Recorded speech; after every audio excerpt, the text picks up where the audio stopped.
ભારતીય જનતા પાર્ટીની બહુમતીથી અમદાવાદ શહેરની અંદર છેલ્લા 30 વર્ષથી ભારતીય જનતા પાર્ટીના કાર્યકર્તા દ્વારા સુશાસન ચલાવી રહ્યા છે અને આવનાર 900 દિવસથી વધુ સમય ભારતીય જનતા પાર્ટીના વરિષ્ઠ નેતાઓ શ્રી દ્વારા જે નિયુક્તિ કરવામાં આવી છે એમાં માન્ય વડાપ્રધાન શ્રી, રાષ્ટ્રીય અધ્યક્ષ શ્રી તથા કેન્દ્રીય ગૃહમંત્રી શ્રી અમિતભાઈ શાહ તથા ગુજરાત રાજ્યના માન્ય મુખ્યમંત્રી અને ગુજરાત પ્રદેશ ભાજપના અધ્યક્ષ અને અમારા પ્રભારી મહામંત્રી શ્રી અજયભાઈ, જે લોકોએ અમારી ઉપર ટીમ ઉપર વિશ્વાસ મૂક્યો છે અને અમે આવનાર 900 દિવસ માટે અમદાવાદનું કામ અને અમદાવાદની જાળવણી કરી શકીએ એ માટેનો પ્રયાસ કરીશું. હર હંમેશા દરેક પલે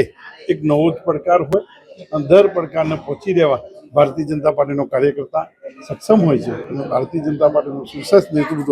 જે રીતે કામ કર્યું છે માન્ય ગુજરાતની અંદર ગુજરાતના મુખ્યમંત્રી દ્વારા અને માન્ય વડાપ્રધાન દ્વારા જે કોઈ અમદાવાદ શહેર માટે જે કાર્યો કરી રહ્યા છે એ કાર્યોનો અવિરત આગળ વધારવાનો પ્રયાસ કરીશું.